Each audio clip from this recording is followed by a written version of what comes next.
By Billy Cunningham, the great American. As I announced to you earlier, and I will say it between now and next year's elections, white women will determine whether or not the next president is Hillary Rodham Clinton or a Republican, so far unnamed.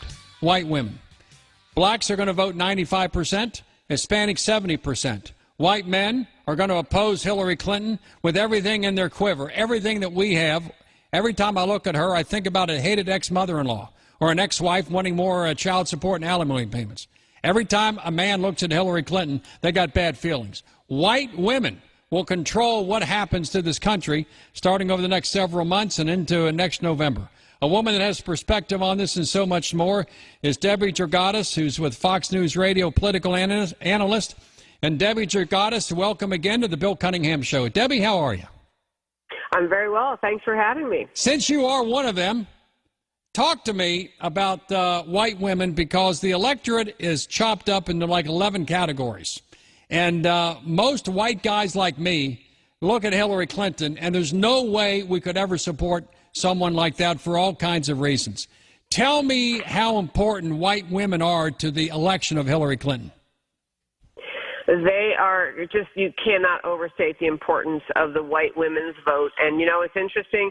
Hillary polls well with women and has for years in her previous campaign in 2008 and this time. And women, whether they are educated or not educated, she just polls well with women. And so it's really going to be incumbent on the GOP candidates to think of and to target in on that group of voters and talk to them about issues that will engage them and pull them away from Hillary.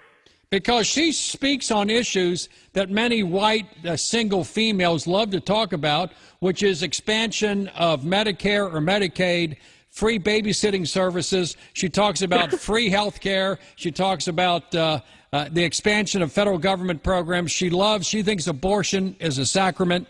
And so when she's talking to an unattached single white female, that is in the sweet spot of what they want to hear, even though nothing can be done differently. But you have to sell, you have to sell the smell and don't sell the substance. So what can a Republican do to counteract that?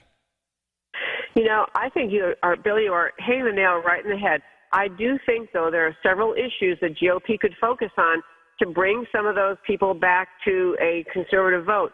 One is this whole issue about Syrian refugees, and I know that might sound like an isolated or kind of narrow issue, but people watching what's happening in Europe and watching what's happening in Germany and Slovenia and other places where these Syrian refugees, Islamic refugees have come into those countries, and just it's chaos beyond belief, disorder, danger to women. And so when you hear, it's not just President Obama, but Hillary Clinton's backed it too. This is a security issue, a kind of creepy issue, like why would you do this? Why don't you protect us better? In fact, just last week, the FBI testified again in Congress, we have no way of vetting these people. We don't know who would be coming here. That's one issue. And then I want to hit another one, just as a reminder to a lot of your listeners, many of these young women voters you're speaking about, they were not even alive at the time, or they weren't old enough to comprehend politics at the time that Bill Clinton was president and Hillary was in the news all the time.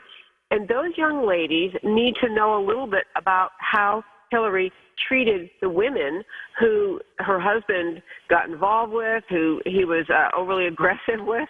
I mean, there is a lot of attention, and should be a lot of attention, on the fact that not only did she not help those women, she went out of her way to orchestrate the attacks against those women. This does not fly well with the young feminists. A woman attacking the victims of her husband's extramarital dalliances, and it's being recorded. There are several books coming out. I can't think of a name of it at this moment, but books talking about that. I think the GOP should talk about this. This is not a woman who stands up for women.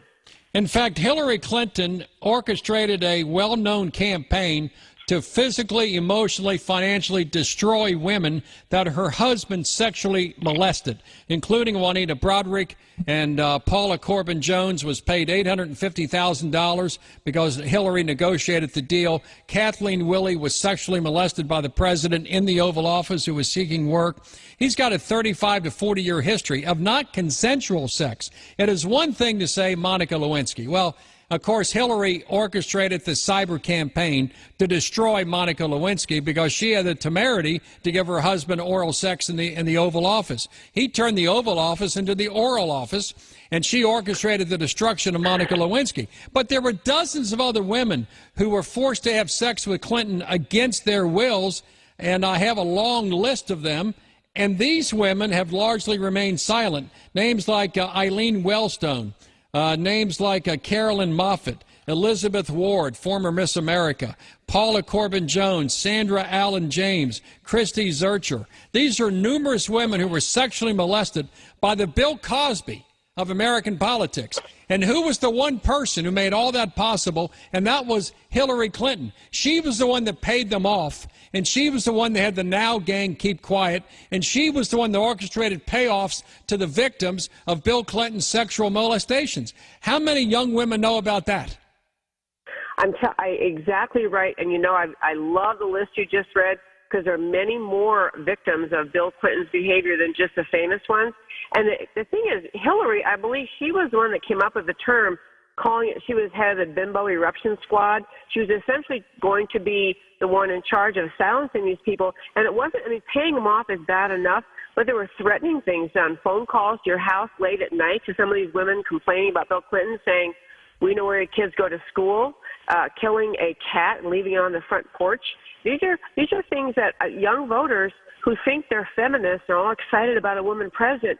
They need to know who this woman is, because I think a woman, I mean, I'm GOP side and I'm a woman and I'm really active politically. I would love to see a woman president, but not of the moral character of Hillary Clinton. And so I really hope, I don't think the GOP candidates can bring it out, but those PACs involved, their PACs have lots of money in this race, and they need to be getting those stories out for young women to say, you need to know who this really is. This is not someone who stands with you. And, you know, there is a trustworthiness thing about Hillary, too. Last week, the Benghazi hearings, even though I would say there was no home run admission by Hillary, I think the story of that night and the story of her conduct is kind of underscores or gives legs to the idea she just is not a trustworthy person. That's another whole message I hope the PACs can bring out about her. Well, when she says my good friend Christopher Stevens was the ambassador at the consulate in Benghazi, and we find out that 600 times over 15 months, he and his staff requested security because they thought they were about to be killed, and 600 times there was no response from Hillary Clinton's State Department. And then under questioning, she admitted at the Benghazi hearings that she never spoke to Christopher Stevens, never emailed with him, had no connection with him whatsoever, but she kept calling him a good friend. And when the coffins came off the plane 4 or 5 days later, she stood up and lied to the American people about a YouTube video documentary causing the eruption when she knew, because of emails that she gave that night, that it was an al-Qaeda-inspired attack. She knew privately what it was, but politically it was necessary to lie to the American people to ensure Obama's reelection 56 days later. She played political games with dead American heroes, and the Benghazi hearings demonstrated that she knew that night what it was, and she purposely lied, sent out other people to lie on her behalf.